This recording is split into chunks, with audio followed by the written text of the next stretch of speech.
स्वागत है दोस्तों हमारे YouTube चैनल मार्क्सवाद और हिंदी साहित्य डॉक्टर शेख नज़ीर।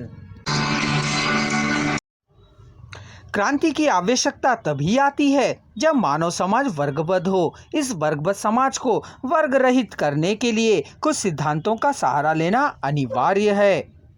वैसे तो मार्क्सवादी साहित्य चिंतकों की दृष्टि में सिद्धांतहीन साहित्य का कोई मूल्य नहीं है, इसलिए मार्क्सवाद अपने लक्ष्य के लिए क्रांतिकारी सिद्धांतों या क्रांतिकारी पार्टी को अपनाता है। मार्क्सवाद के अनुसार पार्टी सिद्धांतों के बिना कोई भी साहित्य प्रगति पथ का पथ प्रदर्शन नहीं कर सकता है, अर्थात वर्ग रहित।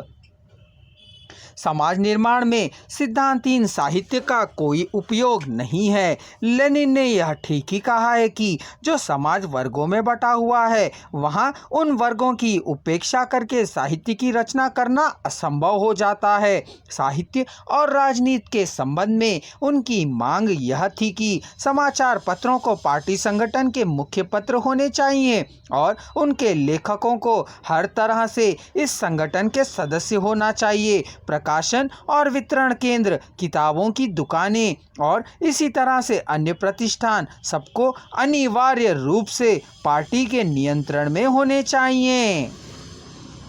पार्टी संगठन और पार्टी साहित्य यानी कि party organisation and party literature नामक अपने सुप्रसिद्ध लेख में लेनिन ने कहा था कि साहित्य की सार्थकता इसी बात में है कि वह व्यापक पार्टी तंत्र का पुर्जा बन जाए। लेनिन के इन क्रांतिकारी विचारों के परिणाम स्वरूप लेनिन से लेकर स्टालिन युग तक सोवियत साहित्यकार साम्यवादी पार्टी की सांस्कृतिक सेना के सिपाहियों हो गए और समाज निर्माण में अपने दायित्व का निर्वाह करने के नाम पर राजनीतिक पार्टी की शक्ति बन गए।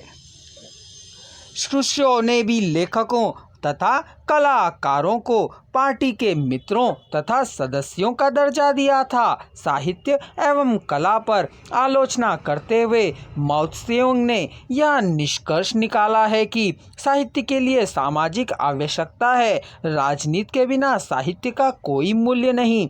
आगे उन्होंने कहा, हम इस पक्ष में नहीं हैं कि साहित्य और कला को अत्यधिक महत्व दिया जाए और ना हम उसको कम महत्व देने के ही पक्ष में हैं। यद्यपि साहित्य जबरदस्त प्रभाव डालता है। यदि हमारे पास साहित्य और कला ना होंगे, नितांत साधारण किस्म के ही क्यों ना हो, हम ना क्रांति कर पाते हैं ना विजय प्राप्त कर पाते हैं। इस सत्य को ना पहचानना गलती होगी जब हम यह कहते हैं कि साहित्य और कला राजनीति के अधीन है। तब हमारा मतलब वर्ग राजनीति और जन राजनीति से है, कुछ राजनीतिज्ञों की तथा कथित राजनीति से नहीं।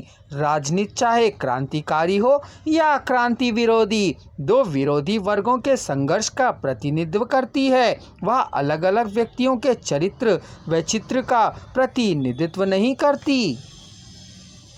वैचारिक प्रगति या फिर सैद्धांतिक संघर्ष, साहित्य और कला युद्ध इनके राजनीतिक युद्ध के अधीन रहना चाहिए, क्योंकि वर्ग की आवश्यकता और जनता की अपने केंद्रीय रूप में राजनीति के ही माध्यम से प्रकट हो सकती है। इस सिद्धांत को और स्पष्ट करते हुए पीकिंग विश्वविद्यालय के आचार्य चुक्वांग चिचाइन ने कहा है, स्वतंत्रता के पश्चात जब मैंने पहली बार माओ की यनान टॉक्स पढ़ी तो मेरा दृष्टिकोण बदल गया। इससे पूर्व मैं साहित्य को राजनीति से ऊंचा समझता था। साहित्य के माध्यम से प्रचार करना साहित्य का मूलोच्छेदन प्रतीत होता था।